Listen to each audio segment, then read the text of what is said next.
Hello friends, good morning সবাইকে। তোমরা সবাই কেমন আছো? Welcome to my another blog. দেখতেই পাচ্ছ আমি ঘুম থেকে উঠে পড়েছি। ঘুম থেকে ওঠার কারণটা হচ্ছে দিদা আমাকে ডাক দিয়েছে, নাহলে তো আমি উঠতামই না, যেহেতু আজকে সকাল থেকে খুব বৃষ্টি হচ্ছে। তাই ভাবলাম একটু বেশিক্ষণ ঘুমাবো, কিন্তু ঘুমাতে পারলাম না, দিদা উঠিয়ে দিয়েছে। তারপর ঘুম থেকে উঠে ব্রাশ ট্রাশ করে বিছানাটা তুলে নিলাম, তারপরে চলে আসলো মিষ্টি জল খেতে।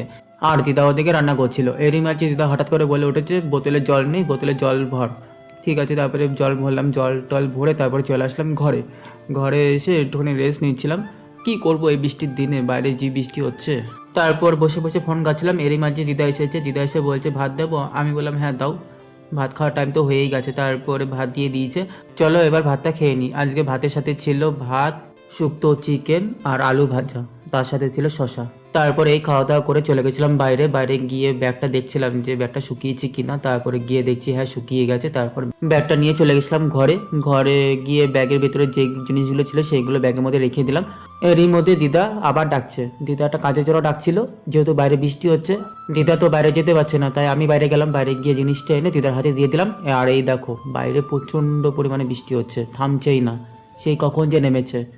তারপরে ঘরে আসলাম। ঘরে এসে যে আমার কাঠগোলাপের যে বইটা ছিল, এই বইটার নিচের দিকে একটু আঠা উঠে গেছে। তারপরে আর কি, আমার দোষই ছিল। আমার দোষ বলতে মানে বকখালিতে গিয়েছিলাম, সেইখানে সমুদ্রের মধ্যে একটু ফটোশ্যুট করেছিলাম এটাকে নিয়ে। তাই আর কি জল লেগে একটু ভিজে গেছিলো আর আঠা আঠা ভাবটা উঠে গেছিলো। তারপরে এখন আঠা দিয়ে একটু ঠিকঠাক করে নিয়েছিলাম। আঠা দিয়ে ঠিকঠাক করা হয়ে গেছে, এই দেখো।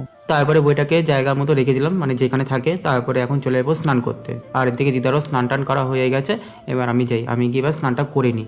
চলো স্নান করে এসে দেখা হচ্ছে। এই দেখো স্নান টান করে চলে এসেছি। এখন একটু রেস্ট নেবো। রেস্ট নেবো বলতে একটু ঘুমাবো।